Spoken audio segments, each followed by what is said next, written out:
Meeting of CB11 Land Use Landmarks and Planning Committee. My name is Jessica, and I am the vice chair of this board. The chair will be here shortly. This meeting is called to order at 6:34 p.m. Tonight we are joined by Angel Muscane, the district manager and staff liaison to this committee. In order to conduct an efficient meeting, let's observe a few ground rules. No one may speak until granted the floor. CB11 members, if you have a question about board business or wish to make a motion, please raise your hand and wait to be recognized. To raise your hand through Zoom, click the participants icon and you will find the raise hand function there. Members should not engage in a back and forth discussion. The chair will recognize the next person to speak. Please keep your questions and comments brief and on topic to the discussion. Members of the public, if you have a question or comment about the subjects on the agenda, please raise your hand and wait to be recognized. We will now take attendance by roll call. Committee members, please answer present when your name is called. Adam Brehan. Present. Jessica Elliott. Present. Scott Lanu is absent. Jewel Jones. Oh, Jewel Jones is online. I'm here. Thank you. Here. Present. Derek Stampone. Present. Vinny Torres. Present. Jason Villanueva. Candy Vivas Vasquez. Nye Whitaker. Present. We have one. Great. The agenda for tonight's meeting was distributed ahead of time by the board office and was posted online. If there is no objection, we'll adopt the agenda as stated. Committee members, if you object to adopting the agenda, you may raise your hand. Seeing no objections, the agenda for tonight's meeting is adopted. The minutes from our last meeting were distributed to the...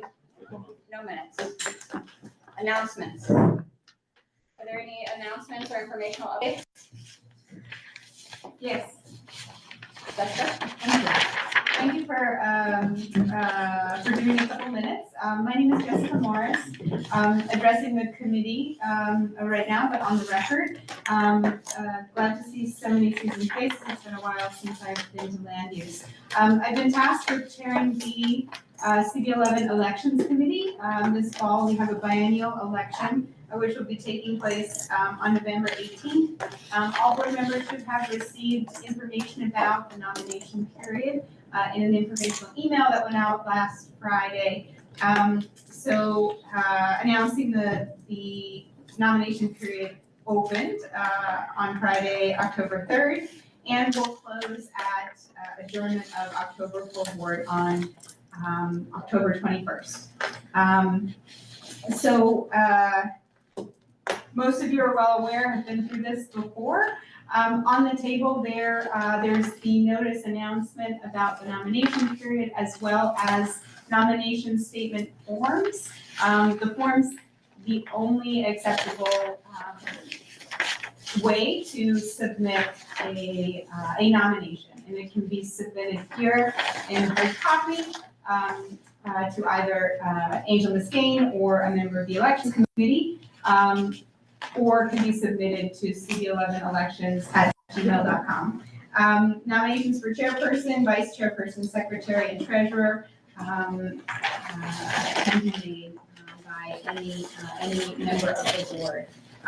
Stay tuned for an announcement coming up. Save the date for a candidate forum.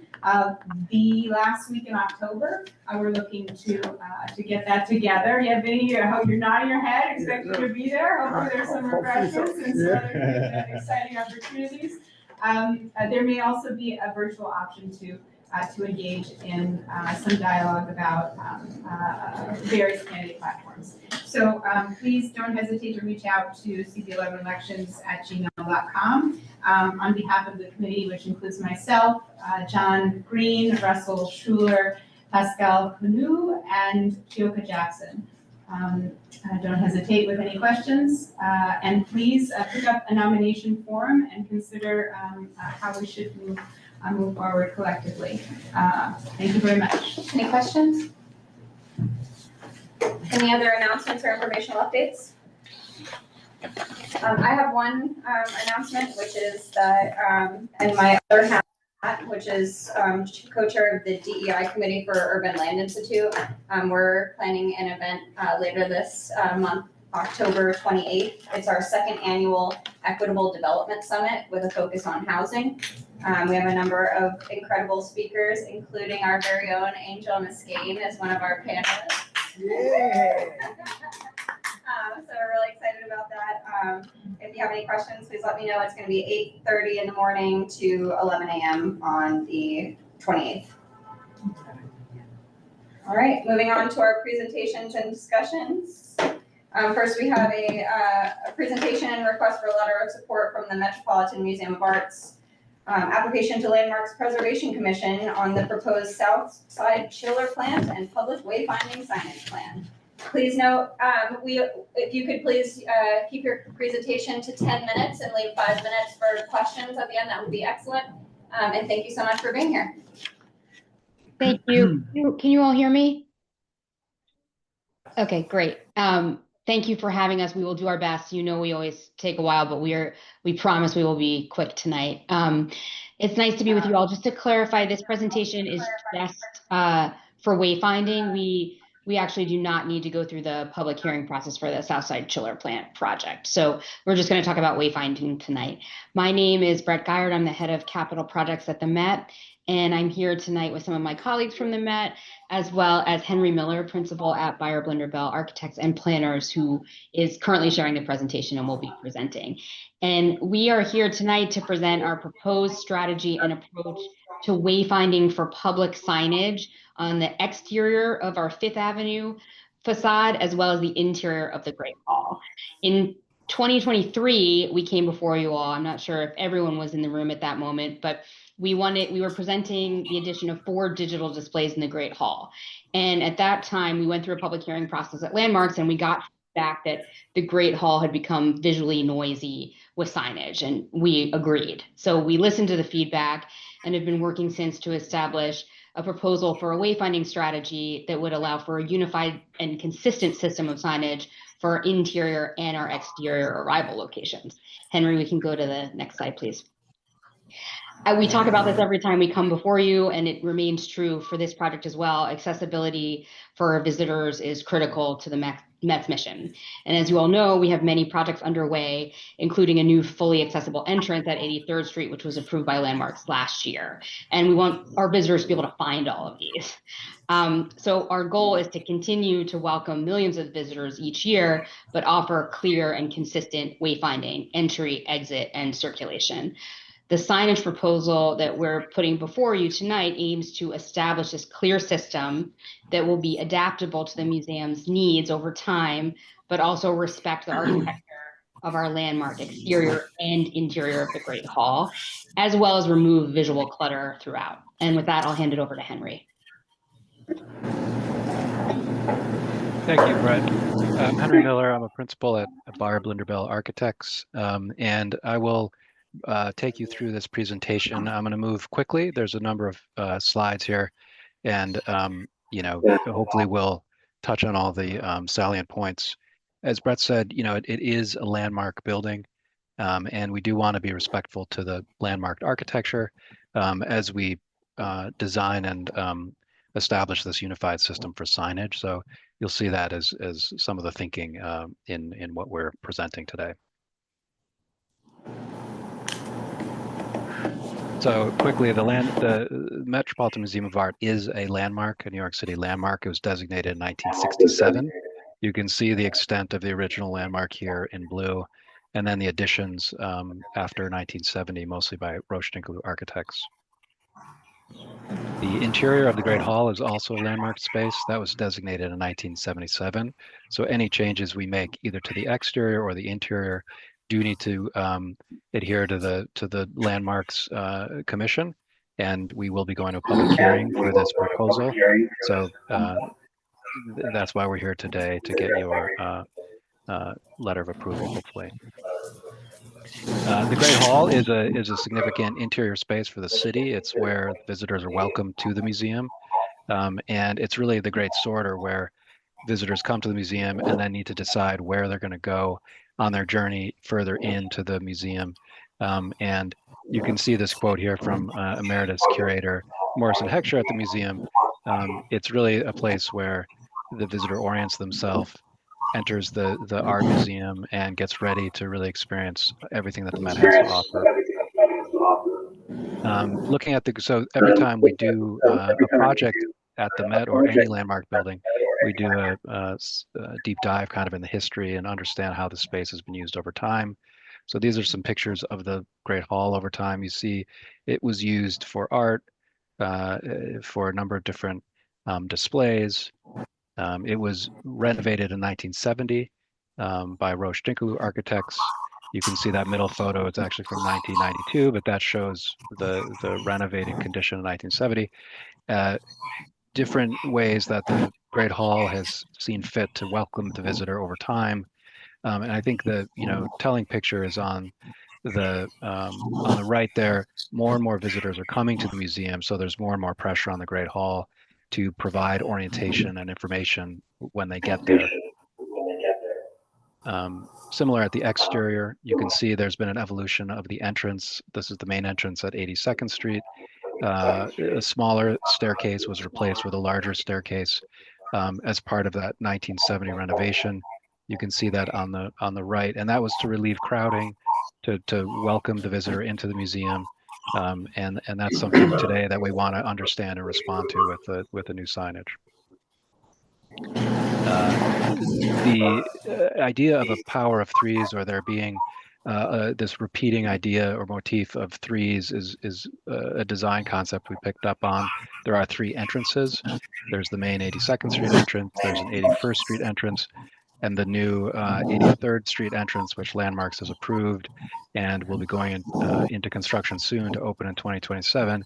So, this is a new way that the visitor will approach the museum. We want to make sure that that's clear when it opens. So that's a big part of this signage program. And then also when you get into the Great Hall, there's three colonnades, either to the west, to the north, or to the south, bringing people into different parts of the museum. So again, a decision point that needs to be very clear for visitors.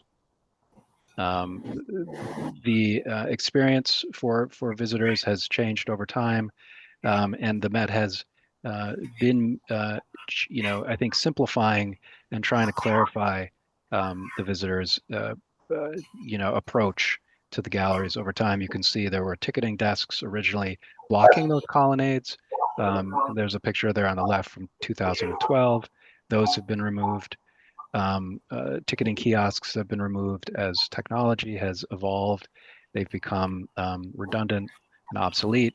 So all of this is factoring into how to provide an adaptable, unified signage system moving forward. To Brett's point, some of the comments we received previously going to landmarks, and I think are just apparent to anybody visiting the Great Hall. There's a lot of different signage that's accrued over time. It's confusing for the visitor to understand what to focus on, what's the hierarchy of information, and this is just kind of a compendium here of the various types of signage currently in the Great Hall. And again, the increase in visitors over time entering into the Great Hall has led to crowding. You often can't see signage that's down low. How do you deliver signage up high? These are things that we're trying to solve with the signage proposal that you'll see. Additionally, there's a lot. The museum is a vast space. It's encyclopedic in its collections. You actually don't have the opportunity to see all of the different offerings that, for example, a museum map will show you on this current signage in the Great Hall. So also trying to figure out a way to provide more information and be able to really explain the whole museum when you get to the Great Hall. We also, looked at some peer institutions, what they're doing with signage. We noted that, large graphics up high for immediate orientation, and then the idea of the pylon or the kiosk as a way to deliver more detailed information up close. So you can see some of those examples here, as well as directional signage applied to the wall, for example, on the V&A Museum to the left. where as you get closer in to your destination, you can start to provide wall-mounted signs with more specific information that's directional and guides you through the museum.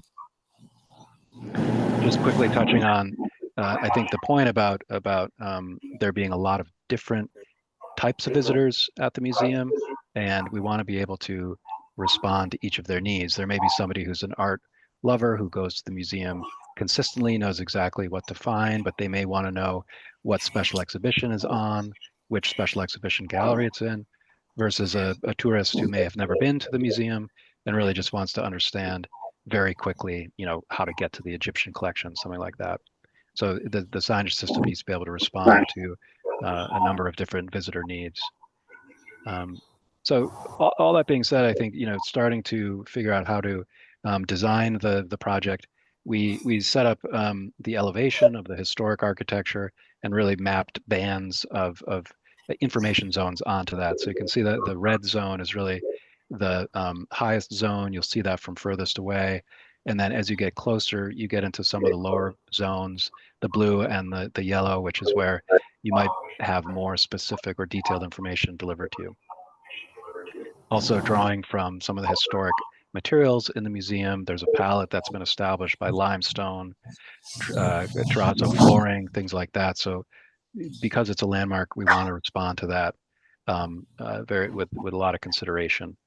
Also, we want to be careful about how we attach the signage.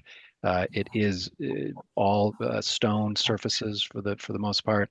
There's a legacy of different types of attachment. So we paid a lot of attention to the types of attachment to make sure that we're not damaging the stone over time.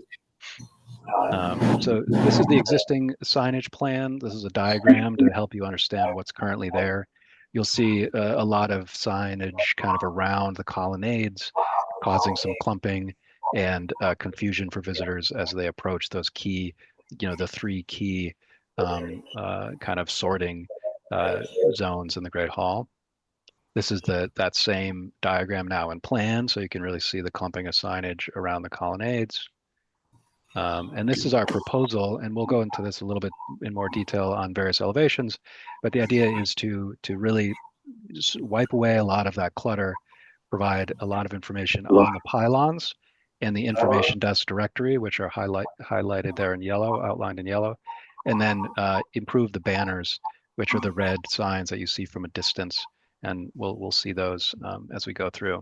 But the result is really a cleaned up signage plan that we hope is respectful to the architecture, adaptable over time, and also just clearer for the visitor when they get there. These are elevations of the signage family that we've developed.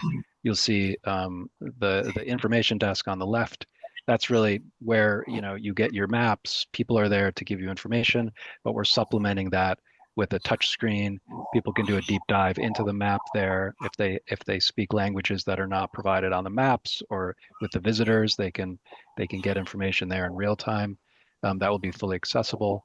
The next is the pylon directional, the next to the right there. That also provides a lot of information up close.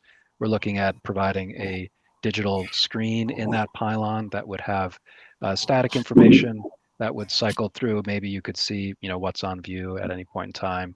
And then the banner IDs, so those are up high between the columns. An amenity ID, which is a banner hung from some of the spaces around the Great Hall that are not the colonnades. And then as you get further in, closer in, you get to the directional signage. Those are kind of the family there to the right. The color palette that we're looking at is, partly certainly the Met's red is predominant, but then also white for contrast that works with the limestone, and a dark bronze or light bronze finish. We're selecting the exact finish to respond to the architecture, but that's an appropriate metal for a building built in 1905 like the Great Hall. That's how that palette works together. The banners, so you can see here the proposed banner mock-up on the left and the existing banner on the right. I think this is helpful to see, just that it kind of describes how we're looking at something that's better proportioned, more responsive to the geometry of the space to the architecture there. It also, provides a little bit more real estate for information. You can see, the big district B typography. That's something you see from a distance and really lets you know immediately where you need to be going to. So looking at that, in more detail, looking at the directional signs here in more detail, again, responsive to the architecture. The stone grout lines is where we want to attach, so we're not drilling directly into the stone. So being very careful about making some of those choices. And some renderings kind of pulling this all together. You can see here, this is looking south. So how this signage family works together to both orient you to your, where you need to enter into the museum, but also gives you the opportunity for some more specific information at the pylon. This is looking to the west and to the north. So quickly, just on the banner attachments, there's a variety of current hanging systems that's being deployed. We would like to clean that up. We're looking at a very discrete hanging hardware solution that anchors into the stone in a recess. So we're not, drilling into the stone and slowly degrading the landmarked interior over time. You can see how that works. The hung banner would have a frame, and the frame would be, a bronze that's appropriate to the architecture. We are looking at potentially a backlit illuminated sign, which would bump up the legibility of the sign potentially. So that's something we're exploring. Henry, I think And- I only have 2 minutes left, so we may just want to move to the outside pretty quickly. Okay, I'll move very quickly. So this is the directional signage. Again, a kind of a cacophony of existing signs. We're looking to collapse a lot of that onto the pylon. The pylon is a triangular shaped object that provides a lot of flexibility and adaptability. This is the information desk sign that I mentioned, fully accessible touchscreen. Looking at some of the directional signage integrated into the architecture, as I mentioned. And so that's really the family of the interior. Going to the exterior, there's an associated family of signs also responsive to the exterior architecture. So you see the interior on the top and the exterior on the bottom. So picking up on the same color and palette, but now responding to the exterior architecture. Same story here, a lot of signage, a proliferation of signage at the exterior, not always conducive to the visitor's needs. And this is the proposal to really cut that down to a more consistent system. A lot of different sign types at the exterior.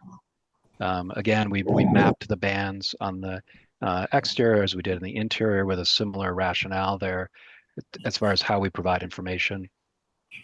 Looking again at all the exterior signs. And zooming in a little bit here on some of the signage that we're proposing. A stanchion is doing the similar job as the pylon, and we'll see some other installations of the pylon that we're proposing, and the banners above the entrances, which are similar to the banners you saw hanging from the colonnade. Existing conditions. You will note as you're a pedestrian walking down Fifth Avenue, it can be hard to know that you need to turn and find the 83rd Street entrance or the 81st Street entrance. So this is a problem that we're interested in trying to solve. This is the 83rd Street entrance, which Brett mentioned. This is a new entrance. It's going to be important to let the visitor know that that's there. So we want to provide a good sign for that purpose.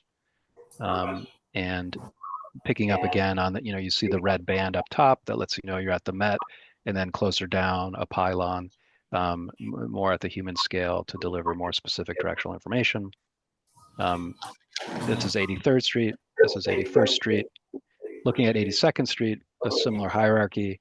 In this case, we're looking at mobile pylons that flank the three doors there. You can see that. We're looking at also cleaning up the attachments at the exterior. This is the existing banner at 82nd Street. There's a lot of hardware you can see exposed. We're looking at ways to really minimize that, put the frame on the inside, and get to a nice clean installation that respects the architecture more than the existing. Some more kind of signage types here that we're working with. You know, these pylons hopefully can be supplemented by these pylons, which will provide similar directional information to the pedestrian along Fifth Avenue and the plaza. Again, the triangular shape picking up on the pylon at the interior. We are looking at a digital display here. Again, it would be static. This digital display would be facing west away from the residents of Fifth Avenue. See how that would work. And some of the, you know, the food carts, the buses, it's really, I think, helpful to find a pylon in the plaza to let you know where you are, where you need to go amongst all of that movement and activity. Directing you here to the entrance, again, at 83rd Street. As part of the signage family, we're looking to propose to replace the parking garage sign here. And that's really that's the end. So I hope I came in on time. Oh yeah, you got a few minutes to spare. Oh my gosh. Phenomenal job in educating, and sorry, good evening, I was late. My name is Jason Villanueva, I'm the land use chair for the committee. So first and foremost, Matt, thank you for the presentation. As always, I always appreciate you guys coming on site.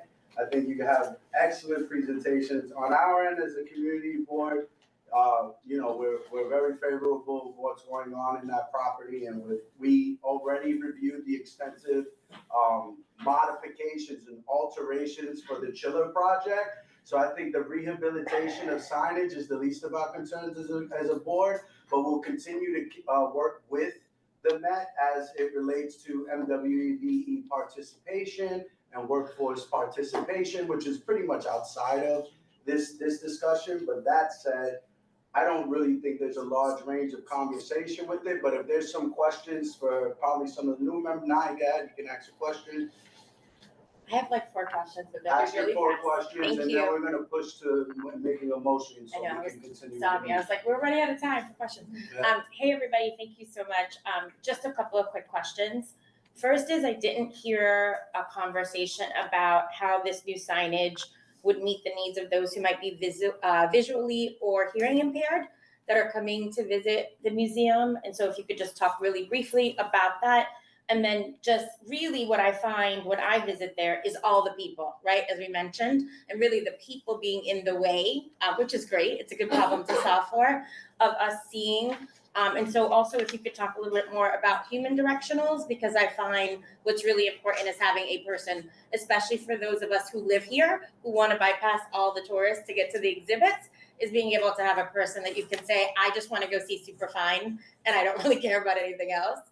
So we could just talk about the complement of people being able to assist those who know exactly where they want to go, but also those that might be visually or impaired hearing wise. Yeah, I can start with that, Henry, and then Sure. you can jump in. Those are both great questions. So let me ask answer the person question first. I think we're always looking at aligning our staffing with wayfinding. So the group that's been working on this for the past couple of years, part of that group is led by our visitor experience, or head of visitor experience, who's fantastic and is always thinking through kind of where to put people versus where to put a sign. So that's also some of the thought about the pylons and the digital displays are not meant to replace people, but to supplement if there's a long line waiting for information, kind of how we lead you on your journey. I think for visually impaired and hearing impaired, we're always working to improve that at the Met, and we do that in a variety of ways. Part of that actually starts on our website and on your phone with apps that we're using be able to get people information before they even arrive. So once they get there, they know where to go. And then I think we're still working through where the signs have braille, where the signs have an audio that you can hit and hear information. And we have some time to think all of that through. So it's part of our process. It's not something we talked about tonight, but it's kind of always part of our work. And we put hearing loops in where we can, and we have kind of layers of different types of media to help our visitors that are either hearing impaired or visually impaired. And it's a many things altogether. And they'll be replicated, whatever those decisions are, at these two other entrances in addition to the main entrance? Absolutely. Okay. Henry, did you have anything to add to that? No, I would just, yeah, it's not about replacing people with signage. It's supplemental, and you know. And then the other quick question was just the members table right now seems to be behind everything else. It's like behind a column off to the left, and then people have to go back out and funnel through that one little check-in area where everybody else is trying to funnel through. So it's hard to see any of the signage unless you're looking up to the skies to the top of the columns. Is there anything else that is being thought through about how to disperse that kind of cacophony of people that end up under those three columns, so that, you know, there's a member area so that there's signage for members, there's kind of visitors, there might be school groups and other people there, but just so that that's dispersed, because if everybody's in the same place, you don't see any of the signage if they're going to be at height level. Yeah, I think so. Right now we're testing out different things with our ticketing desk and how we deal with members, where groups are going. I think that's what you're describing. And they're constantly kind of understanding the flow, especially around those three columns on the bottom of the steps. And so it's something we're kind of continuing to iterate. We don't have the right answer yet. I think we're also waiting to see what happens when we open the 83rd Street entry and have an accessible way to get up into the Great Hall, and how that works for the visitor journey. So the idea with the signage plan that we're proposing is to allow some flexibility, so that we propose a system, but that we're able to modify that system as needed depending on our visitor behavior. We learned this during COVID the hard way, and that's kind of why so much got added, because we were constantly trying to change how we were moving people around. So, I mean, the answer is we keep working on it, right? It's never perfect. We have a crush of people. We'll never solve the time between Christmas and New Year's. Like, when 35,000 people show up at the same time, there's only so much we can do. But it's something we're continuing to test to decrease those bottlenecks. And then last but not least, you talked about mobile units. Yeah. For some of the signage, that was the term. And so just was trying to understand, when they're outside on the street where public is, how are those being kind of held down, or what's the material or weight? And I'm sorry, I used to be executive director of a museum, so just want to understand safety protocol when they're put outside on a very hectic block with food carts. Yeah. Henry, do you want to take that? Sure. I think that the larger pylons would be bolted down, and you know, those would not be mobile. The two stanchions I mentioned at the 82nd Street entrance would be mobile, just because, you know, that's a space that has a lot of different uses, and they would want to be able to take those out regularly. Those would be counterweighted appropriately to resist wind, or, you know, anybody bumping them and knocking them over. So will there be any light or anything on those in the evenings? Any light? Has that been discussed? Yeah. We're not looking at any illumination on the signage, other than, you know, the digital screens that I mentioned facing away from the street. Yeah. And I think as part of the 83rd Street project, we did propose 3 new lights over the 3 new doors. And so that's part of that. There would be lighting on the exterior signage, but we're proposing lighting. Right. Thank you. Thank you, Chair. Any other questions? See no other questions. I am moving to hear a motion. Do I hear a motion? Motion by Jessica Elliott, second by? Nye Whitaker. All in favor? Aye. Any opposed? Any abstentions? Choose to provide a letter of support. Yeah, I'm sorry, and maybe I sped through the process. It's typically that for the newer members, for LPC, that we just provide a letter of support. When you want to put in your opinion, we do resolutions. All right, thank you, Matt. We'll see you soon. Thank you, Okay. Chairman. Thanks so much. Okay, bye. Bye.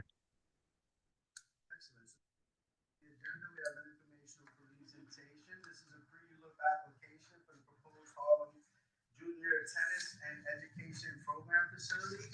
This is a presentation. I would ask that we keep our questions as minimum as possible because there'll be other opportunities when they start the ULA process for us to request for more information and community contribution. Hello. Well, Sarah, are you able to pull that up?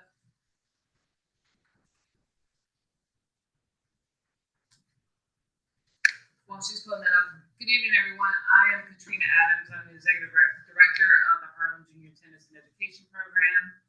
With me, I have some staff members, Linda Hamilton, Simone Spigner, and Carolyn Zapata, and our support team, Regina Peretta, and I knew, yeah, her. We really appreciate you taking the time and inviting us to the meeting this evening.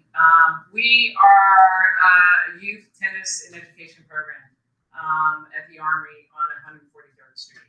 We've been there for 53 years. And so the purpose this evening is really, we're here to get your opinion more than anything on what we are doing with our program and our potential future home of our program, of what we are doing in Building Champions for Life, presenting the Althea Gibson Harlem campus. If we go to the next slide. Oh, thank you. I can. I'm sorry. This may be helpful for time management. She's driving it. No, not a problem. So, do you want like ringers every 5 minutes or every 2? Last 5 minutes? I think we'll get for it. Thank you. So I view this as a community partnership where youth are our future. No, she's not. Huh? She wasn't sure. Are you sharing it? Oh, you have the PDF. Oh, perfect. You were right. Yeah, my bad. Okay. Here we go. How do you listen?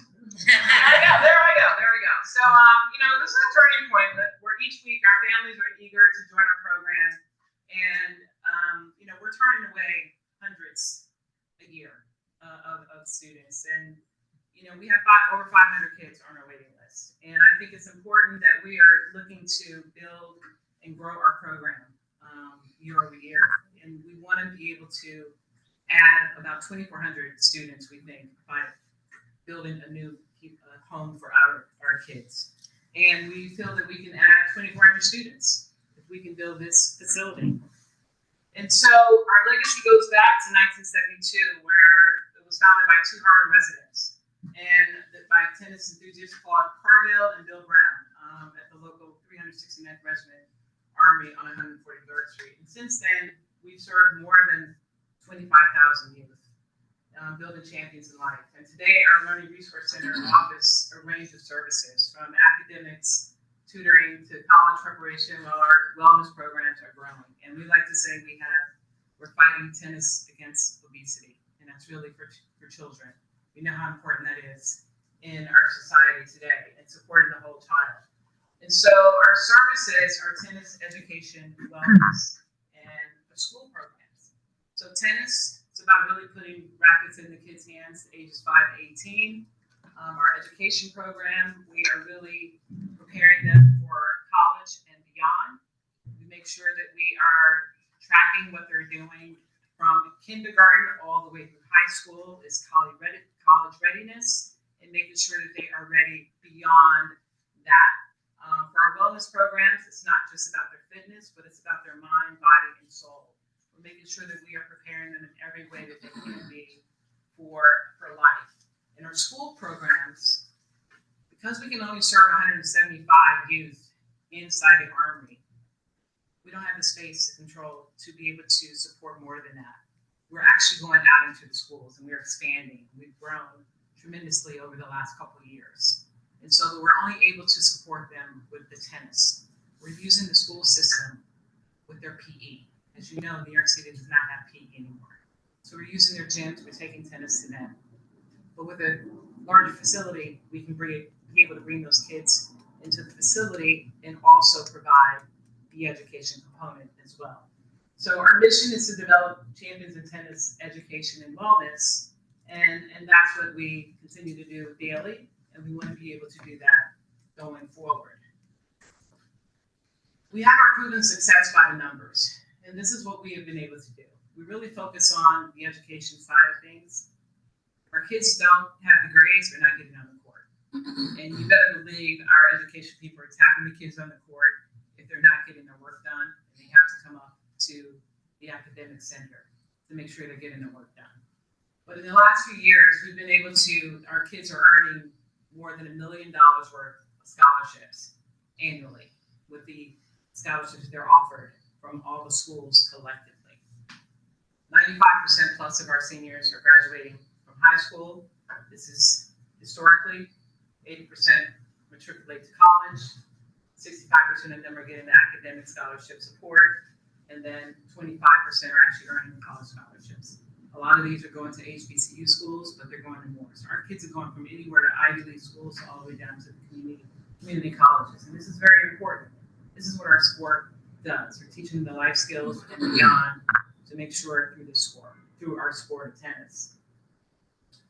The community that we're serving, well, it's right here in the numbers. Majority of our kids are kids of color, 85% of those to be exact. And that's why we're here in Harlem, right? This is who we are in Harlem. We want to be able to serve more of these kids within our community, and a large facility will allow us to even bring more of these kids within our community to a larger facility if we're able to build one. And again, the facility that we're looking to build, which you will see shortly, you know, we've been looking all over Harlem, not just here. We've been looking at places on the west side, here on the east side. This is probably the 4th location that we've been looking, but as we know, there's no real estate in Manhattan.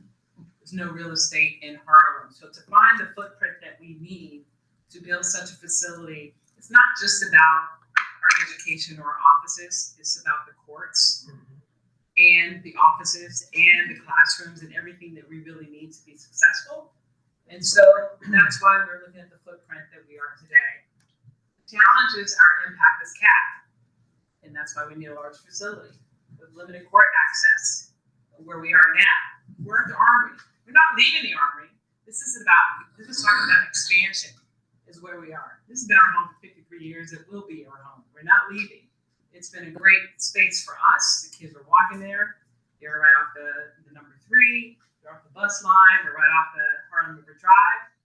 However, we only have 4 courts. It used to be a facility for 8 courts. We're down to 4 courts. Our great partners, Harlem Children's Zone, they've been very good to us. But as they expand, our space shrinks. And we have an inadequate learning space. We used to have a beautiful, large classroom, as well as a computer center. However, as our partners grow, our space shrinks. So we've actually been relegated to a hallway. And we have had to reimagine things, and we have turned a hallway into our learning space, of what we call our learning resource classroom. And we also have restricted family access. So since COVID, our parents are not allowed in our facility to watch their kids every day. So they literally drop them off at the front door and then pick them up at the front door.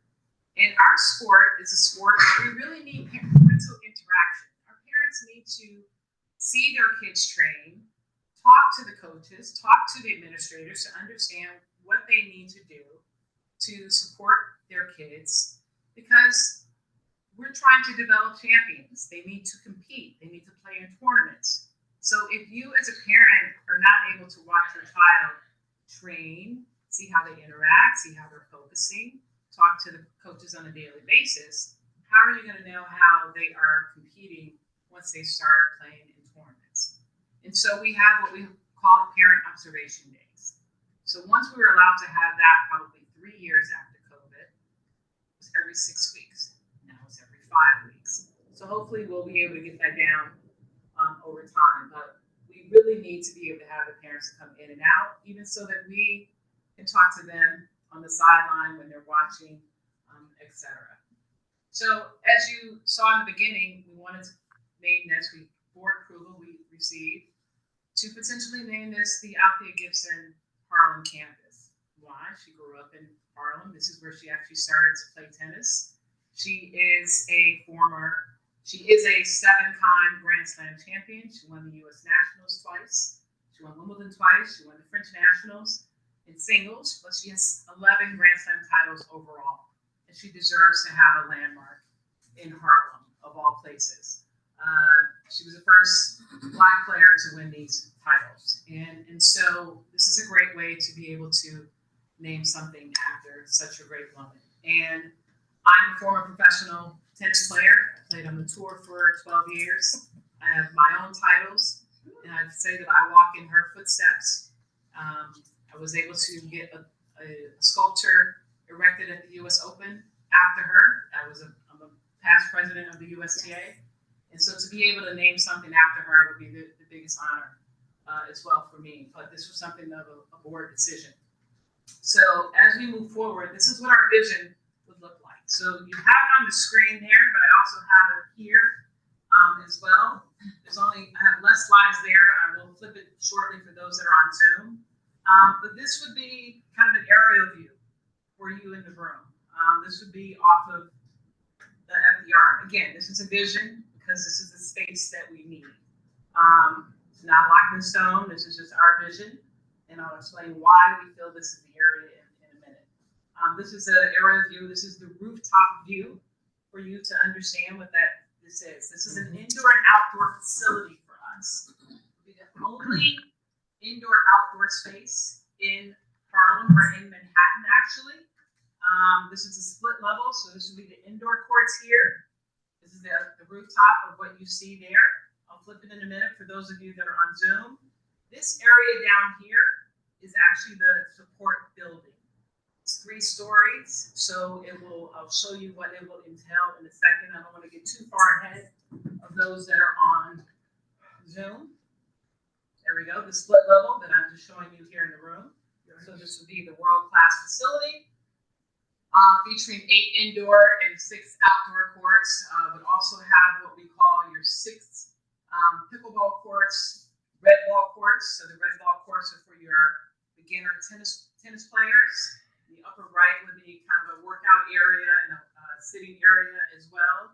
This is the area here that would be where the 3-story building for your that would house everything that I'm going to mention in a second. This is the same image here, and then this image here would be your Harlem landmark. That would be your view from if you're driving down the FDR. This would be your indoor image here. Okay, so what this would house in this state-of-the-art facility for Harlem: the indoor courts, the rooftop courts, the pickleball courts, locker rooms, nursery. Thinking about our parents who want to come and play with young kids, a fitness center, restaurant, reception, the yoga meditation room, our offices, classrooms, arts and craft, multi-purpose rooms, conference rooms, etc. Because why those rooms down there? Because we want to make sure it's a facility for our community partners, etc., to be able to come, because we know that we don't really have the space that we need in Harlem for meeting spaces, events, etc. So when we look at our future, we're talking about expanding our impact. The new facility is more than a building. It is our state-of-the-art facility. It's a commitment to the future of our community, which will enable to triple our capacity, as I mentioned earlier, in serving our youth, but also the new programs for adults. We don't have programs for adults for tennis in Harlem.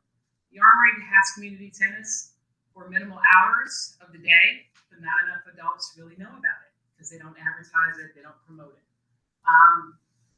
Would also be able to create dozens of local jobs, making a lasting impact for generations to come. So as you look at the boxes below, 500 plus adults served annually. The facility will also create construction jobs once it gets underway. That comes to fruition, and the campus will provide much needed space for local organizations. And again, expanded programs will enhance our ability to teach resilience, discipline and teamwork throughout the sport of tennis, because that's what our sport does. It teaches the life skills that we need to be successful in life. I don't know if you've heard of James Blake. James Blake was number 4 in the world. He was a player that grew up in our program. So we have developed champions on the court. We can develop so many more if we have the court time that's needed. It's a sport of repetition. If we have more hours for our kids on the court, we can actually develop more champions on the court. We just haven't had that in the last 20 years, really, or 25 years. So I say, if not us, who? We have a proven record of what we have done in the past. It's a safe place that we will be building for our community, for East Harlem, for Harlem as a whole, for the kids to be able to come to, for the adults to be able to come and hang out and to play the sport, to get the academic support that they need, to be able to hang out with successful professionals that are there, that are coming to play as well. Because this is a place that'll be for everyone, not just the community, but for everyone. It's a public facility. This will be 100% public facility, not a membership facility. Public. All of the other tennis centers have some form of membership to them. Majority of them here in Manhattan. So this will be 100% public. It'll be an accessible location. Have ADA. We'll be dealing with, adaptable tennis as well. And, I want you to get in touch with us. But this is something that is about the community. It's not just about HJTEP. We are a nonprofit organization. So we are open to communicate with everyone, to serve everyone. But this is something that is really about how can we help serve you as much as you can help serve us. Again, we are still looking at other locations. This is not something that is written in stone for us. It is a vision. It is something that we feel is viable. It's a viable space for us. As I mentioned, there's not a lot of land in Manhattan or in Harlem for that matter. There are other tennis facilities that are built on garages. City View, for one, that is in Long Island City in Queens, as an example, here in New York. And thank you. So, Any questions from the board members? No, sir, nine. And then Jessica. Thank you for your presentation. Just a couple of questions. And that is the site where Costco and yeah, so this is the garage, and then of course on the other side is where the mall is, yes. East River Plaza, yes. And then you say it's a public, it'll be a public facility. What Yes. does that exactly mean? Are there fees involved to use your services? I understand about that. So we're a nonprofit for our program. So our program will run as it is now. It's open to applicants. We have a registration fee, but we also offer a lot of scholarships. Our registration fee is $350 right now for grassroots, which is a beginner level. And then each level, it's a little bit more based on the days of the week and the hours that you're getting. And that's for where we are right now. I mean, we're looking, years out for this, so who knows, but it'll be very nominal. As far as court time, the court time will be nominal as well. That is our vision. It's all about how much we raise and what we can put into it. But there will be fees for the court time because we're looking for this to be a self-sustainable facility as well. So yes, so just like a public indoor facility, but we're not looking to charge what everyone else is. So it's all about what we're raising and what we can put into it, and hoping to have events as well that will help pay for the facility as well. Yes. And then one last question. I know you're looking to do that here, and so is there a thought, I know you're labeling it as the Harlem Center, but this community calls itself East Harlem, not that it doesn't, because we have different locations, and so that's just something I want you to be mindful of. Yes. Because if you come in, right? You want to be able to ask, the community may have questions.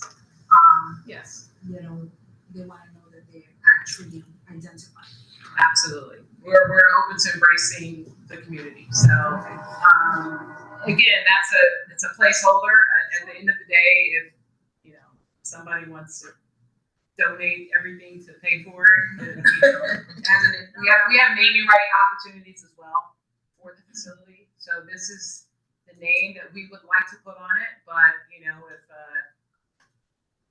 CB11 wants to pay for it, CB11 East Harlem facility. The reason I'm saying that is because a lot of times different organizations come in or storefronts come in and they just say Harlem. And then what happens is the community residents here say, but we're East Harlem. Okay. And then there's a lack of recognition. Yeah. So it's not a problem with your name, it's just the way you have it, the Harlem Center. If Yes. that should open here, there should be a consideration to make it clear that Yes. there was thought that that it's recognized that it's in an East Harlem location. Yes. As I mentioned, as I started off my dialogue tonight, this is about partnership and this is about getting your opinion. We want to work with you. So that's what this is all about. So I appreciate that input. Thank you. And that's a good point. Have you had the opportunity to present to youth and education? This is the first one. Not yet. This is you are the first committee. Just as a referral or recommendation, they get involved with the programming, the operation concerns, the cost concerns, who you're serving. As land use and landmarks and planning, our concern is the property, right? It's how you're going to use the property. Yes. And from what you expressed, you don't have the property right now. Correct. So there is no ULIP action. You're just giving us information. We're giving this is an information presentation to let you know what our vision is.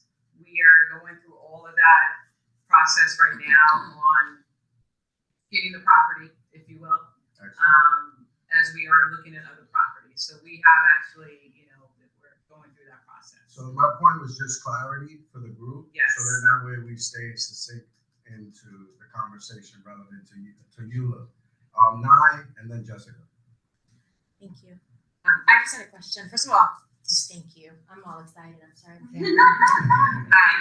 I go to the Women in Sports Foundation Gala every year. You've been there with and spoken.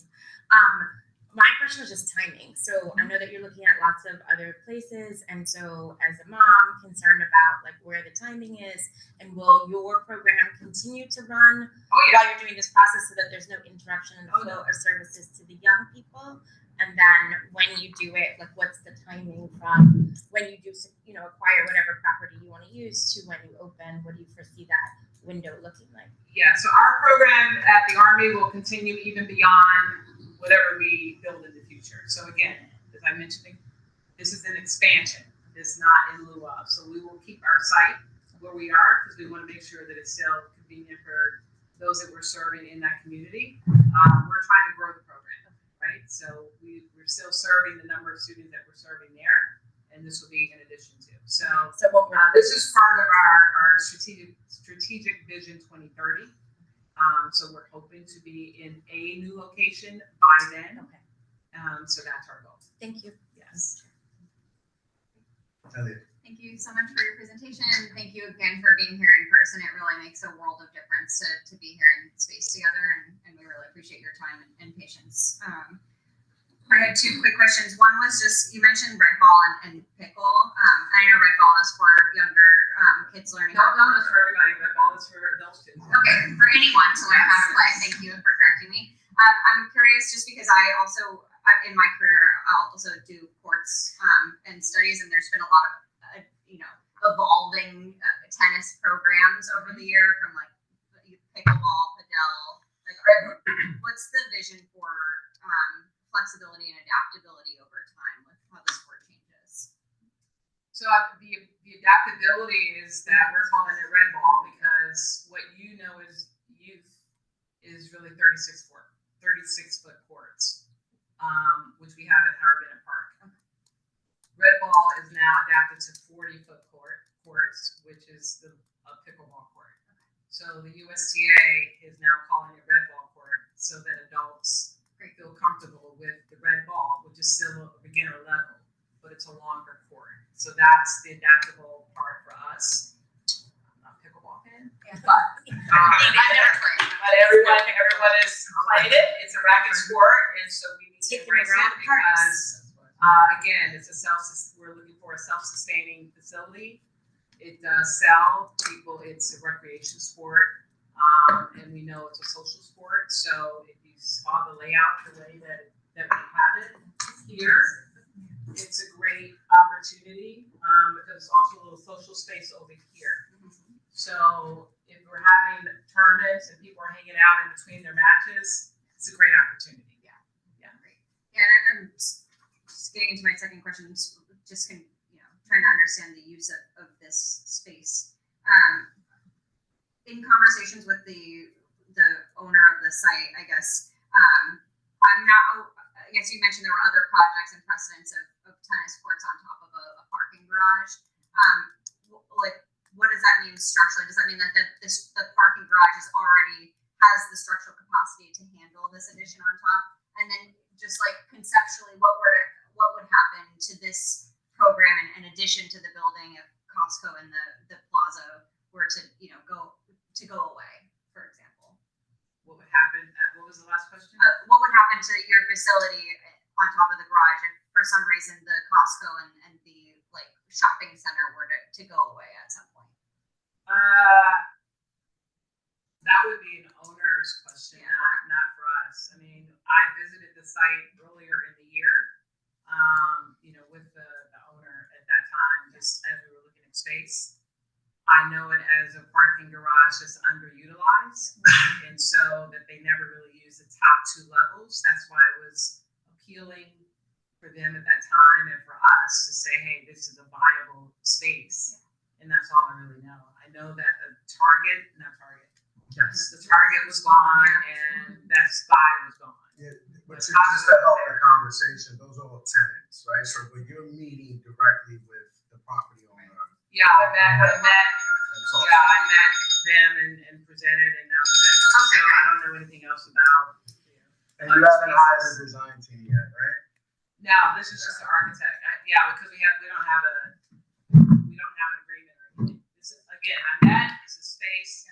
It's a vision. Got it. I'm just asking. I have no idea what else is going on. Okay. But those are great flags that Jessica raised to you for when you do settle your contractual deal with the property. And typically with garages, they're overbuilt. They're super structurally sound, right? I mean, they hold anywhere from 10 Well, to correct. So as far as the weight is concerned, I believe our team is actually we looked at that first before we said, okay, can it hold a facility? The answer we got was yes. Well, to give you an example, just again, when you're doing your walks, you can go to 102nd Street. The Mount Sinai Medical Center turned a garage into an ambulatory care unit. So housing humans. So the weight it can withstand the weight of what we're trying to do. I understand. That's why we're proceeding to this as a viable place. Standpoint and England. And then just to clarify, you mentioned how the garage is underutilized, but it's not taking off a level of the parking garage. It's building this entirely on the roof. Just to clarify. Correct. For clarity. Yeah, we're not taking away anything. We're using a floor that's never been used. Rarely used. Yeah. Thank you. Angel. Thank you. Thank you for coming today. Thank you for meeting me a couple of weeks ago. Thank you. So I'm a cheerleader for East Harlem, so stop talking to other communities, please. Yes. Stay here. Yes, sir. I don't get to vote, they get to vote, but if I can express my opinion, this looks wonderful. And the opportunity for any activity that's positive for our community is something that I'm always in the back of the table for, whether it's economic development or, physical activity, education, any of that stuff. Yes and more, and thank you. So and please, my question, besides a little bit of cheerleading for, our board, is in terms of the structure that's being envisioned. What, if any, and I asked this on our call, I'm not sure if you have people here present that can answer this, what if any land use actions will be required in order to facilitate that proposed development on top of the garage?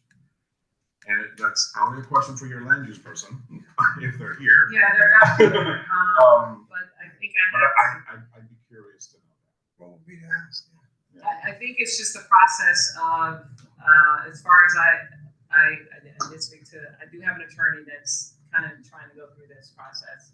It's the approvals for city planning, trying to go through all of that, but obviously we have to, deal with the developer first. And then the city planning committee, to then go through that process. Right. So I kind of think I know what it is. What's it zoned for? But Was there a land use for this? it's an amendment of the current plan. Yeah, so then, So it would from be, 2 years ago. Right.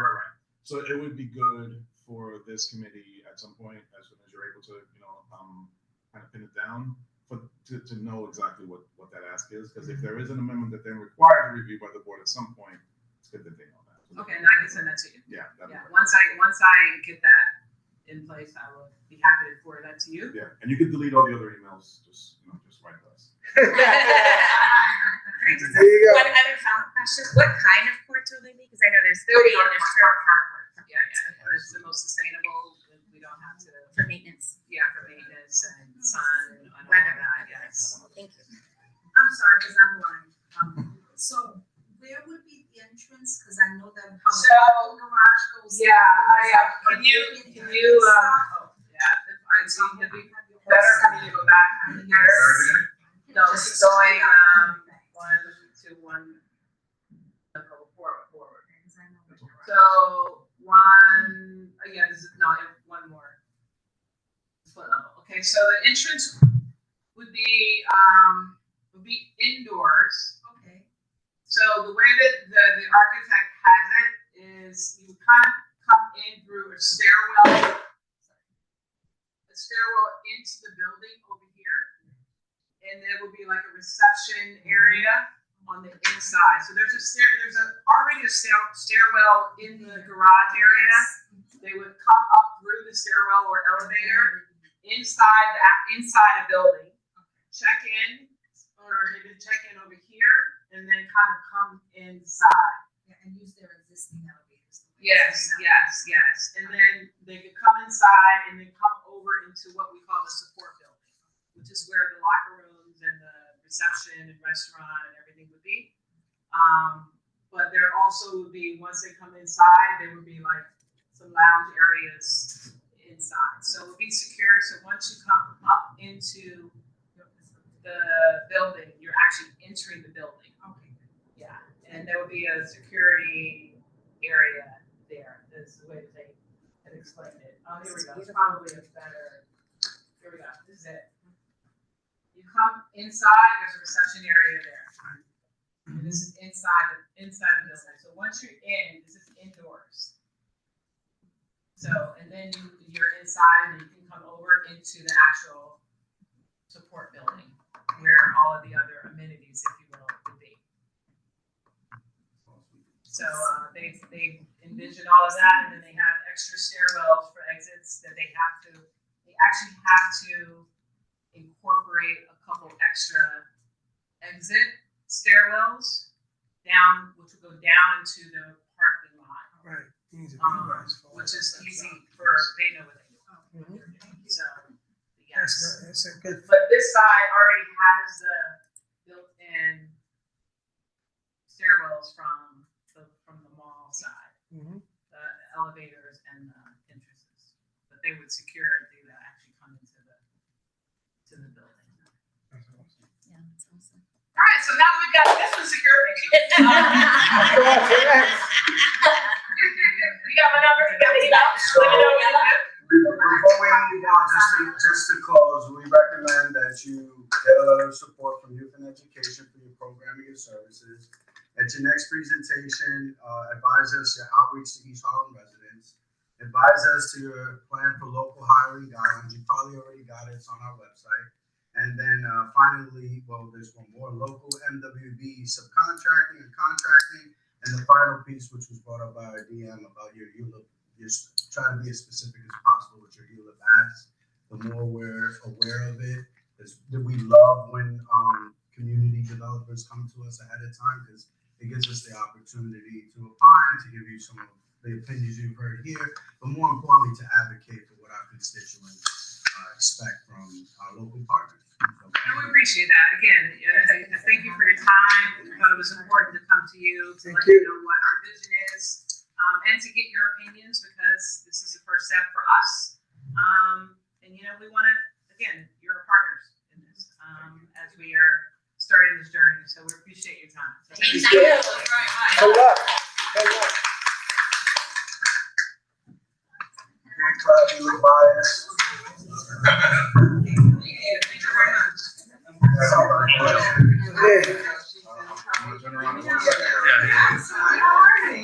All right, excellent. Moving the meeting along to the next topic of discussion. Discussing. Excuse me. One meeting, please. If you don't mind. I'd like to get out of here at a decent time.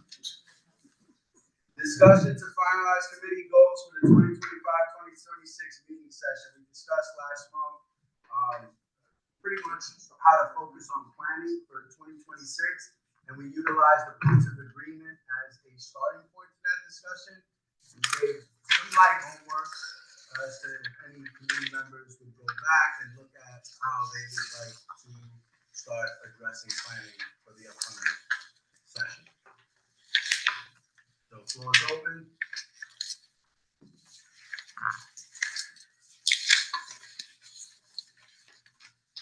No comments? So we'll stick to the finalization of spearheading planning for 2026, utilizing the points of agreement as our starting point, and we'll take it from there. Moving on to the next agenda item is to discuss on district needs and budget requests for fiscal year 2027. We voted last month on our items that we wanted a part of the district needs request this year. Just two caveats. There was a request to add an item from a board member, which it should be in front of you. If you have any questions, we can review that. Then the second topic on the same subject would be prioritization of the request. This year, the agencies are allowing us to prioritize based off of the particular state agency. Big, in my personal opinion and experience, I don't see the necessary big change of it. But we can make that effort. And then the third piece to this is the statement that has been handed to all of you. It's the same statement that's been in place for over 2 years. If there's any adjustments, I've seen nothing sent to me over the last 2 months, so I'm pretty much that we're in consensus that the statement is fabulous. And if there's any adjustments that need to be made, Jessica Elliott, our district needs committee, can speak on our behalf at their committee. So before I call any question, I'm sorry, that was the point. Mr. Stanford, what's your question? It's maybe a question for Angel. So what does it mean for us now that we can rank them by the different agencies? Like, what would you want different from us? So or I guess district needs and budget. Yeah, it's almost like it's so simple, like it's hard to believe. Because like boards have been asking for this for like a million years. Because like the fight's always been that you have whatever 800 capital requests, and then it's fighting amongst committees. But DCP, who manages this process, was always unable for whatever reasons. And then finally they figured out a way to be able to grant that request that's been coming from CBs across the city. And it's just as simple as ranking, but like you have here, for example, this committee has 2 HPD capital requests. So it's just, which one do you want as one, which one wants 2. So then when they get submitted, they're going to be submitted, like once this whole exercise is finished and you guys vote at the end of the month, then it gets dumped on me, and then I have to go into that portal. And the way they've set up the portal now, it can go by agency, just go 1, 2, 3, 4. So really won't be a ranking 1 to whatever. It's just what you have. It's just what you have. Yeah. It'll just be within HPD. Yeah. And then, what each committee has for each agency by category. So the capital ones get ranked and the expense ones get ranked. For you guys, it's super easy because you only have 1 or 2. Yeah. Like parks, They have lots. So they gotta, talk about it for a few minutes. You guys. So. Yeah. Thank you. Seconds, I guess. It'll Just ask take a question. another second. This document is part of this or the item that was before this that we just discussed? I'm sorry, what was the question? So that's the statement that's behind you, right? Here's your request in front of you. Okay. One question. Any Sorry, questions? sorry. Go ahead. Public. So I'm just really concerned that people are already starting to make calls about not having heat and not having gas and not having stuff as it gets to the holiday season in our public housing facilities. And some places it happens every year. Like I think of Taft, right? Every year there's no heat and hot water right before the holidays. And so I'm not asking us to redo anything, but I'm just trying to think, I know some of it is also housing and the land that it's on and the condition that That's not in the housing chair right there. I know, that's why I'm bringing it up. So is there anything that we can do? Let me finish my question. I see your hands up. Like, is there anything that we can do to collaborate to further, as we prioritize stuff, make that the priority that multiple committees are putting at the top of the list to help move it forward? Well, so what you're reading, this narrative is not, I think it's, correct me if I'm wrong, it's land use, housing, eco, dev, all kind of Together. Yeah, so that's what I'm asking about. Could there be the So I've already, I know we said it's been the same for 2 years. I already you're not seeing it here yet, but I already rewrote the housing one. So I updated it to a lot of what we're doing. Thank you. I'm happy to I did focus a lot specifically on housing conditions, especially within NYCHA. A lot of my concerns was with the PAC program coming. And I'm not saying that people don't have the right to be concerned about the evictions and what these audits are turning up, but there is misinformation too, and it's scaring people into getting into these programs. I think we know that there isn't much federal funding. They have this is maybe the last chance, and let's hope that stays too, right? So I think that's a big focus because you saw what happened in Mitchell houses in the Bronx, and I talked about it last night briefly. People's lives are on. Yeah, exactly. How nobody got hurt there is astonishing. And so you had it in the Bronx last year where there was the fire doors that weren't, right. So I understand people's concerns. We got to look into. We're also looking into a little bit. Why are these evictions happening? Getting more information behind it. Not saying people should be evicted, but there are people who maybe weren't doing what they were supposed to be doing, and now they're scaring everybody else from entering into a program that would be good. If you sign your lease, if you're not subletting, if you're not illegal conversions and all of that. So I'm focusing on that, and I'm definitely updating the conditions part. I'd be happy to be a little bit more specific. So I'm still tweaking it so I could take that into account. So what you're seeing here, it's not done yet. No, at least not these parts. This affordable housing creation, I love it. I'm just concerned because we're land use that part of the disrepair is intentional for the land, and so I just want us to be mindful and hoping that multiple committees prioritize it across. That's all. Thank you. So just to clarify, I get the sentiment, but we won't have multiple committees do it. Each committee has a remit to focus on a particular area of the fuller statement. The way that DCP has organized statements of need, they put several categories under this heading. So when it says housing economic, that's not our heading, that's their heading. And then these subcategories they've also dictated.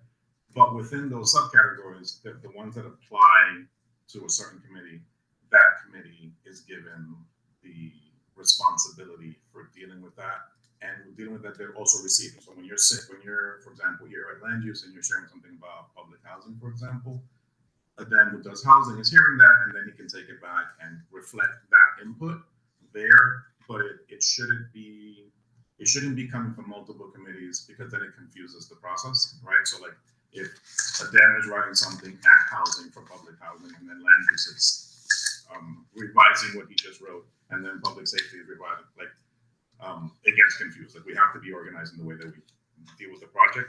The task, that doesn't mean that the specific committee are not hearing from other committees. For example, and then I'll zip it. One request. So these are just the narratives are the statements of the issue, and then the requests are informed by the statements of those issues. And one of the a set of requests that came from these tours that the housing committee's been doing of NYCHA properties is conditions of walkways and sidewalks. We learned from Adam's interaction with NYCHA that we were asking initially, we had a question initially about sidewalks and walkways, and their feedback was, we only do the walkways and the sidewalks, whatever. So then what came out of housing last night is a request that's in their purview, which is NYCHA, and another one that's DOT. So that'll get referred, that has been referred to public safety. So there's a recommendation adopted by the housing committee, but the final kind of say will be with the public safety committee. And it's practically impossible that one committee is just going to say no to another committee, unless the idea is ludicrous, but it isn't. In this case, it's pretty well vetted and informed and reasonable. So I hope that answers the question. Yeah, I'm just concerned. Yeah, when we're shooting from a whole bunch of different areas, then it ends up being a mess. Yeah, no, I hear you. I can go further. Thank you, Angel, for that information. Sure. 9, did you write as a number the same housing email? We'll notify the district needs committee. So I just want to continue on the work so that way we can perform. We reviewed all these requests. We settled them last month. There's a new request that was referred to us by a board member. We can have a discussion about it. I don't have any data, any information to back up this request to support it as your chair, so I'm already giving you that insight. And Health and Hospitals presented to us last month. So the request is to provide more housing for special needs households, such as the formerly homeless. This is a capital request for the HPD. The explanation is to increase funding for the Housing for Health program partnership between NYC Health and Hospitals, DSS, HPD, and New York City HDC, specifically to consider opportunities for building more affordable housing on hospital property, city-owned land adjacent to Metropolitan Hospital campus.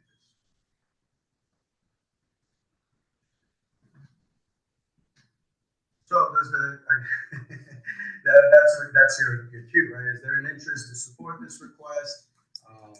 And of course, anyone who knows me, if you're going to support the request, then I'm going to ask you for the backup, because just so you know, we don't just write this in to the budget process. We tend to provide supporting documentation to that. Jessica? Thank you, Chair. Where I get hung up on this one is the specifically and thereafter. I don't personally know, and I'm wondering if anyone else at this table has insight into, why specifically we would call out hospital property and Metropolitan Hospital, or, this would be better served just simply removing that entire last sentence. Angel? So I think I understand what the author was aiming at. There is a property currently operated by the Department of Sanitation as a garage for it's the remainder of the M11 garage, which is going to be there. And the commitment as part of the points of agreement for the economic zoning was that site would be turned back over to Health and Hospitals, which is actually the owner, for engagement, and we turned over that for future redevelopment as affordable housing. So I think that's what they were targeting here. Yes, but I did have just one thing to suggest here. On the wording, I don't know that we know what the current level of funding for this initiative is. So I would suggest changing increase to provide. And your follow-up question? Yeah, so I know about that part of the points of agreement. Has it actually been transferred to Health and Hospitals yet? So I don't know if it's actually been transferred yet, because so I don't know. Yeah. And then I'm gonna add opinion, which is worth nothing. At least legally, that maybe not, because sanitation seems to still be operating out of there. The last thing we heard was that they were doing they were supporting other districts, which I'm not gonna talk about because it makes me angry. But and we discussed in the beginning of the meeting with setting out goals to challenge ourselves to address the points of agreement, right? It's been a mute point for at least since I've been chair of land use, which is going on about a couple of years at this stage. So the question is, are we really considering adding this request in October? You would like to? Okay. I have a question. Yes, sir. Is it worth the point about making the points of agreement on the tip of our tongue at all times, right? Like really pushing for all these things, these promises that haven't been kept yet. Would it be worth including that language in here in this explanation? Because then it ties it back to a committee goal around the points of agreement, and it shows that like when something is put onto paper, that we're expecting that it's like followed through on. Does that make sense? I hold on the way that Angel, and again, my opinion, the way Angel just expressed it. Yeah. What brought me in, and I would love that wording that Mr. Muscane just provided us, so we can make such an adjustment. Elliot. Sorry, I think I was going where you were going, which was like, I think it's we shouldn't bother being vague about what we're asking for. Let's call it specifically the site And return it back. And let's say that's what we're asking for, please provide. But I wonder then, it's specifically for special needs households such as the formerly homeless.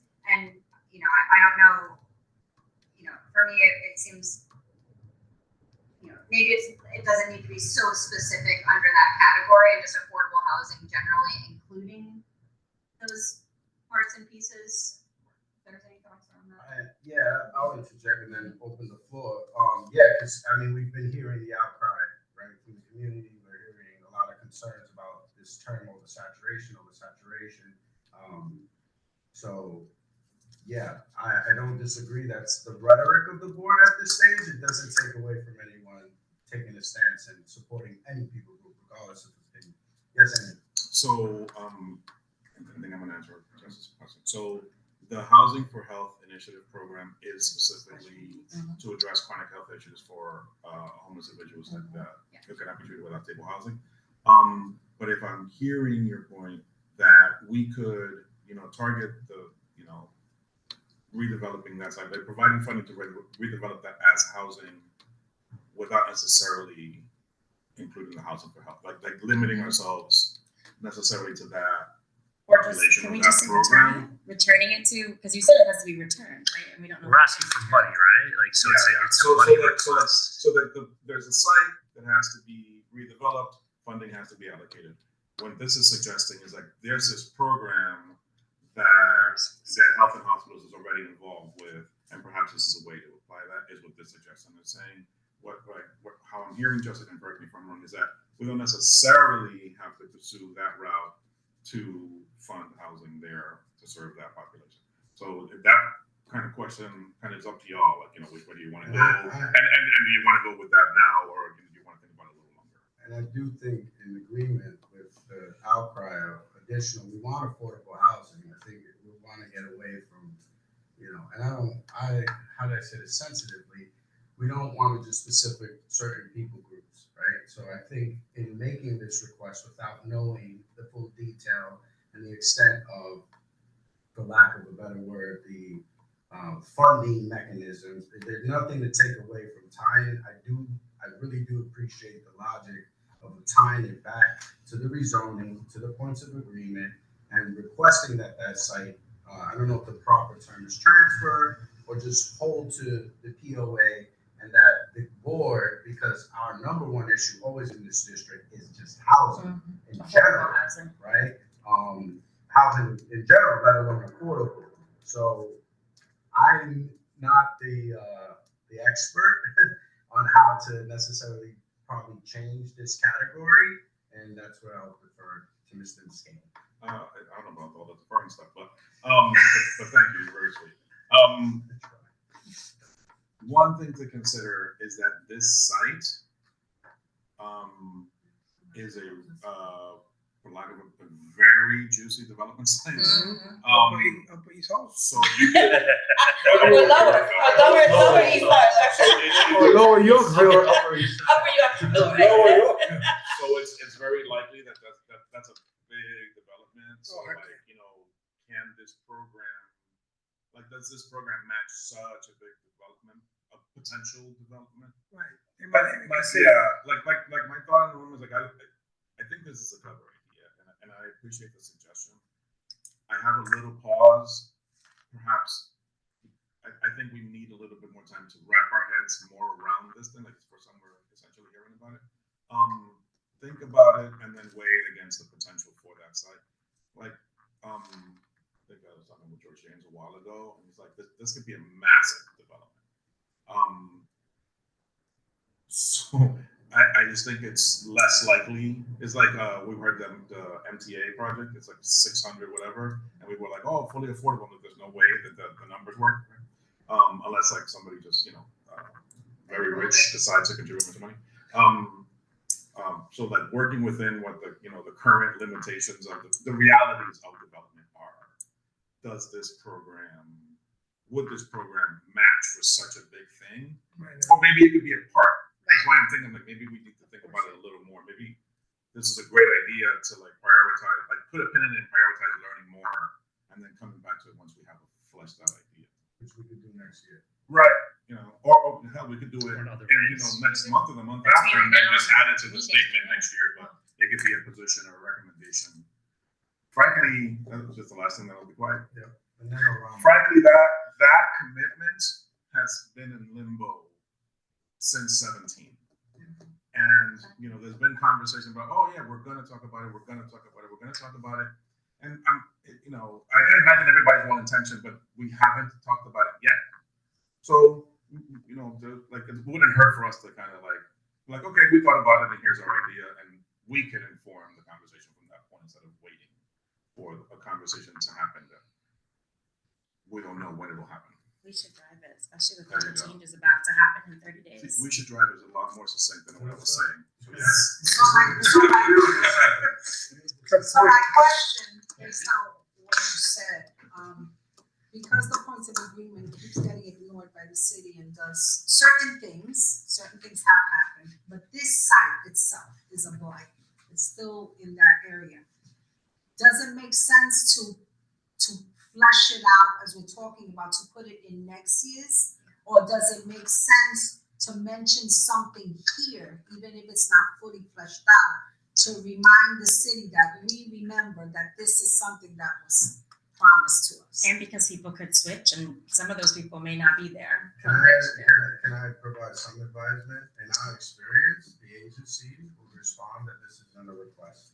When it becomes convoluted, and this is me with my SDN hat in the past, their response will be like, this isn't a budget. No, what I'm saying is I just want to finish the thought. Okay. Whether it's not a request or that it's being funded with existing resources. We did commit, in my opinion, from our discussions in the last 2 months, to do that follow-up for the POA. Because one of the biggest things I've seen as a board member and land use chair is we have not followed. I have not. I am the chair, and I am telling you, I have not followed up with the agencies or the mayor administration on the points of agreements that were agreed upon during the de Blasio era. That's not what I'm saying. What I'm saying is, putting this on the radar, there was discussion here to say instead of increase, provide funding. You don't necessarily have to mention the Housing for Health program, and there are other partners listed here. Department of Social Services, HPD, NYHCD. What I'm asking is, does it make sense to put this in and mention it so that they remember that we remember? They may say it's not an existing, or it's not looking at this time, or it's not. This is something that we've done in the past where we talk about things that have fallen through the cracks, and then we talk that we're going to do something, and then sometimes it happens and sometimes it doesn't. I know people that live in that area, and I know part of that was that, and that building where sanitation is, that thing is going to fall apart any minute. That's like a dangerous building. Like, people don't even want to go there. So you can do it whenever you want, because I'm not pushing for anything. I'm just saying, as a community member who knows about that building and been there forever, is there value in mentioning it in this year's district needs, as opposed to having a fully fleshed plan about what the funding is and how big it could be? Because that can always come later, in my opinion. But that's up to you. I just wanted to say my opinion. Yeah, and we appreciate it. Elliot, then Ms. Gang, and then Stampone. I think, thank you, Nelson. I think the way to address this is just by mentioning it because it's already mentioned, the points of agreement are already mentioned in the narrative, and just like layering in, as an example, this site, but I think to a larger point of the fact that we're reviewing a brand new submission for a budget request in October is something I think the board needs to just let go of this concept entirely. The idea is that we should be, like you said, thinking about this over the course of the year. We should be making it a priority. We should be thinking about the narrative all year long, and we should have all of the new proposals for budget and budget requests in September. And that way we have the month to think about it, and that this meeting is only to rank the things that we've already agreed upon. It's not a good practice to just, add something in. There's a lot here, a lot of good things, and there's a lot of questions too. And the more we can get away from this practice, I think is going to be better for us in the long term. And I think giving ourselves the time to work on it intentionally over the course of this year and layering it into the narrative could be one solution. I guess a question I have is, if there is a public site that we think should be developed, especially one mentioned in the points of agreement, have we done budget requests to highlight that before? And like, what do those look like? Request for a specific site that we think should be developed, and we're pushing for that to happen through a budget request. Have we done that before? I can't recall, but there's no reason to say that. Not to say we could. I'm curious, like, what would be the way? Because I agree with. It makes sense to do it. Because I agree with the idea of like not being so specific about the housing for health program, because I think it limits us. And I agree, Chair, that they know how to shut those sorts of things down by saying existing or no further comment, basically. But I think if it was more open ended, maybe we get something productive back. Because the question is like, well, why hasn't it been done yet? That's, I think, probably the thing we really want to know. And then that tells us how we can then push to try to make it happen. Because why hasn't it been done? Do we know? Right? Big juicy site. Big juicy site. So big juicy site, bro. It's political. Sure is. So the point that you made, though, which I think is great and good in theory and practice, the fact that we're this far, and even the chair has said, this fell off the wayside, to me begs the argument that we should put it in, because it goes off, and if we're all not here a year from now, it stays for the off. process, it stays off, and all that institutional knowledge is gone. So I think, in theory, what you said is correct, but in practice, it needs to be on. And I think we need to be prepared to sit here and figure out what is exactly the lot number, what is exactly the thing that we can stay here till 9:30, and if we want to do that. But it could be said simpler. I'm just saying. It could be said. It could be said. I think we're all passionate and we mean super well in our intention. What we're expressing is just experience, right? And the reality is, through the district needs process, we are requesting agencies with their existing resources, example given, a lot of you are very familiar with the agencies 10 times more than me. We're going to the Housing Preservation Development Agency, and we're asking them to fund this project, right? And then we're gonna, and then in that conversation, those things of what we're talking about, the how to, and I don't disagree that was the point, right? The committee has not been a part of the planning process. And that's why some of the frustration we're experiencing at the moment isn't of any fault of any member here. It's from the past, right? And I even put myself in that bucket that's been a board member for a while. So I don't want to discourage that we're not going to continue to advocate on the behalf of our district, because there's a lot of opportunity for that. I think the conversation here is just specific on being efficient and making sure that we submit a request that is both palatable, I can never pronounce it, palatable and logical. Because and I'm telling you this as your chair of land use, probably as your SDN chair in the past, I've sat in these consultations. I know the person who responds to HPD, and Angel probably could attest the same. The person will advise you straight direct if it's not relevant to our purview, or if it's conflicting or confusing, we're just going to kick it back. That doesn't take away from the advocacy of us saying we want HPD here in November, right? and we want to go through the points of agreement, which we already kind of talked about in the goals, and putting a target on us to kind of start looking at these properties and really doing some homework on planning for the district, which is what we're deciding to do the next year. If we want to throw in the request just to see if it sticks to the wall, again, I am all for the democratic process. If that's what we all want to do, I don't see it's an issue, but I do agree with Elliot that we're going to have to need to rewrite this today in order to vote on it and make a decision. Ms. King. Yeah. So yeah, I'm agreeing with Jessica. I think we should continue thinking about, not at it now, continue thinking about both the Housing for Health Initiative program on its own, and then that specific redevelopment of that site that was already committed to us. And by that, it's like start pushing tomorrow morning the city and our community partners to re-engage in this and start visioning how that site could be redeveloped, just like we did with Never Building, right? That was the community board, right? Like we started from scratch and like this is what we want, and we figured it out, and then we partnered with all our folks. For this one, it's H&H, it's their property. We got to talk with that, with the CAD and all the rest of that jazz. No one has convened that, and so we should just do that. That's what I think, and I think we should start that tomorrow. Like it's already a commitment, so whether we put it as a budget request or not, they're already committed anyway. But it's a matter of us keeping it front of mind for them, especially with the new administration coming in. Especially that we kind of happen to know like the biggest shots at HPD currently, unless they leave. So we can start talking about like these are the folks that anyway. As long as there's a plan. I'm saying it's like wouldn't be labor time on this. Yeah.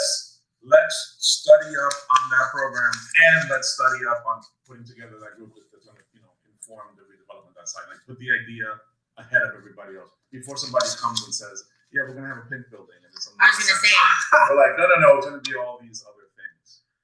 That then they're responding to us as opposed to us like, what? Why did you do that?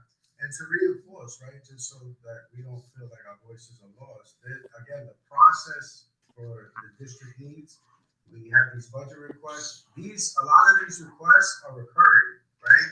This is the first time, at least since I've been your chair, this is the first time we've had a new request. And typically in the past, when I was SDN chair, we had trackers. So this is the first time I get to, as your chair, put this on a budget tracker for the next fiscal cycle. On top of that, we can still look at, and again, because I just want to positively reinforce that it's not going to get lost. If anyone knows me, I'm an elephant, my memory doesn't go. I have every interest in driving this concern because I'm feeling the intensity of the conversation. To the point, though, I do think that we should be strategic in where we put our time and energy, and I think the advocacy for a lot of this needs to happen with HPD and pushing them on the points of agreement while having this conversation that we did last month with Health and Hospitals. Thank you, Angel, about the point of the cap, and really start collaborating with the district. We just started. I think that we have a lot of work for 2026. I'm excited. So we don't end this, and then we just rank. Can I just ask one other question? Absolutely. So everybody leaves, right? The commissioner leaves, everybody leaves in less than 30 days. Angel is eternal. Let me just, not you. I'm saying your counterparts in the other places. You could get hit by a car. Not that you won't, I'm just saying. Not that you won't. I want to know the plan. So everybody leaves on November 4th. What is the process, just so that I understand like the mechanisms for like restarting conversation? So we go through this process, it's voted on, we send it up the ladder, and then when's the next time in our timeline that we start doing, just remind me, statement of district needs and everything to get ready to represent something like this? November 1st, as soon as you submit this year's, this is what Jessica was saying before, as soon as you finish this exercise, all the committee should be thinking with an eye towards next year's. Okay, because this site is on Street Easy right now. Just letting you guys know. So somebody else is already outside of us being able to determine what happens to it, and that's the only reason why I'm asking. It's on Street Easy now. I'm just saying. So 12 months from now, I just want to make sure it stays in our priority list. That's what. I appreciate that. That's what I just want to know. It's brought up. The committee brought up the concerns. Street Easy, like it's up for sale. Yeah, like for sale by upon an agency? They probably want to see, honestly, what I think. I probably want to see, you want to see what you can get, so then you know what you're going to do with it. That's probably what they're doing. Yeah. It's smart, and it's smart to do. It makes sense. Let's continue back to the agenda, and then we can continue some of these conversations offline. So let's go for the capital request of ranking either number 1 and 5 between HPD. Angel, forgive me because I may have missed a note. I'm logically assuming the capital request is separate from the expenses. Thank you. So that said, we can read it out loud. We approve both number 1 and 5. The new request is already stated. It'll be put on the tracker. And as your chair, we're going to follow up on the POA. And as a committee, we committed to following up on planning for our districts through the POA. So that all said and done for the record.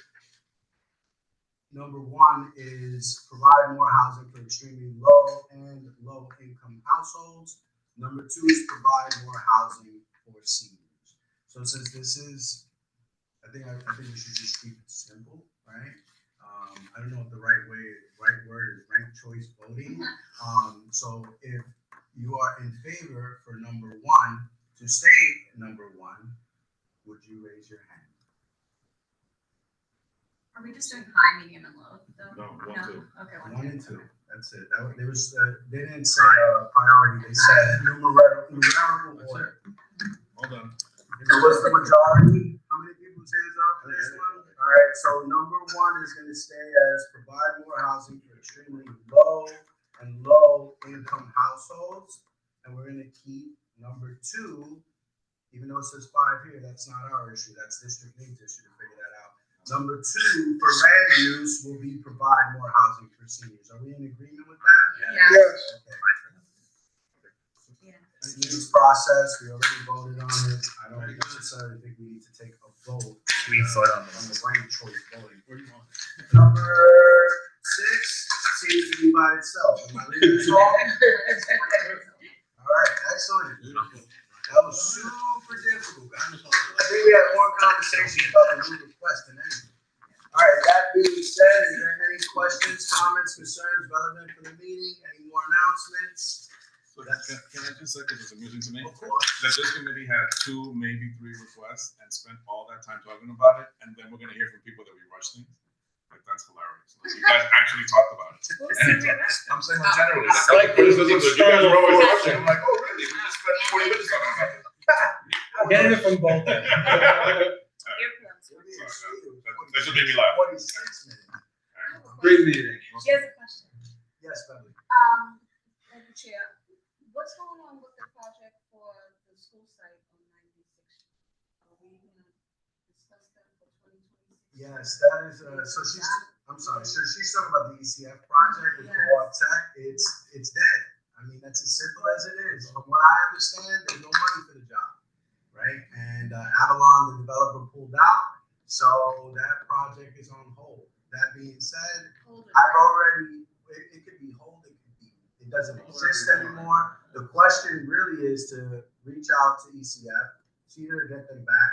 And I think the conversation, and I don't know if land use is the best place for that. Again, that's just my 2 cents. I'll have the conversation at executive. I think that youth and education should start that conversation just so that they can have that space to kind of share their challenges, right? Where we're kind of going to be like, what are you doing with the land? What's going on with this? And this person just lost. And again, this is my 2 cents. I'm speaking from a building perspective. I just lost my job. I just lost the opportunity. And now you want to ask me 100 questions of how I lost it and what I'm planning to do with it, which is really what we're going to focus on. But I don't think that we should, for lack of a better word, we should disengage with ECF. They've been very good at coming to us at land use. And you're not the first person to bring up the concern. I probably heard it 4 times over the summer. I have to bring it to executive because I think it's a little bit above our purview. Yes, Angel. Sorry, you've been being so nice, but I disagree. It's your purview. Besides that, in terms of goals, I'm going to be succinct with you now. I think that follow up on all these stalled and unfinished and unresolved projects given that we're definitely gonna have a new administration January 1st, I think you have an opportunity to re-engage and lift those back up and see if you can get eyeballs on this installed. You know, some like ECF that's been 8 years, and some like 125th that's been 20 something years. That's it. I'm gonna shut up so we can go. Sure. And thank you. Don't recollect my hand anymore. No, great work. So if we can get that list of these debt projects, then we can have a conversation in the month of November. We'll put that on the agenda. Any other questions, comments, concerns? Just on the positive front of projects, the new project is coming online together with Mount Sinai, where the old school in Lexington was. Children's Day. So, yeah, that's happening. The developer there was there. I think the community was happy with that project. What is it they're gonna build there? For housing? No. Oh, no, hospitals.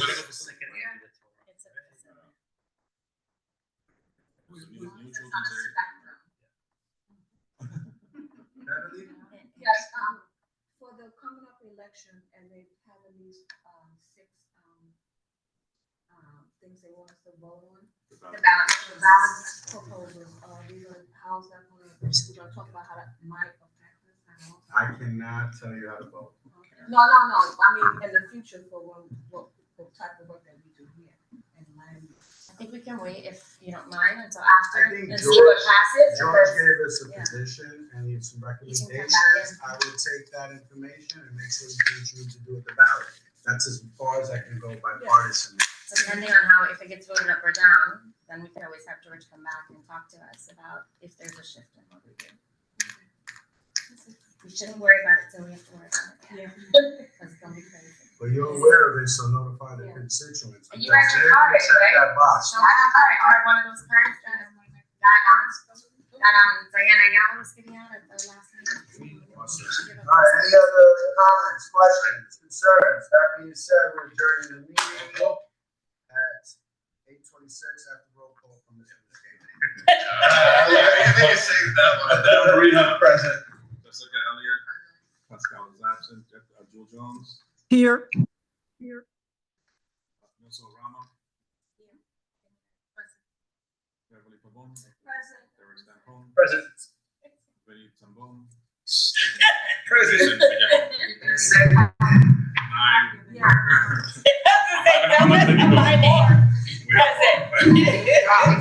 Thank you all for great, passionate discussion.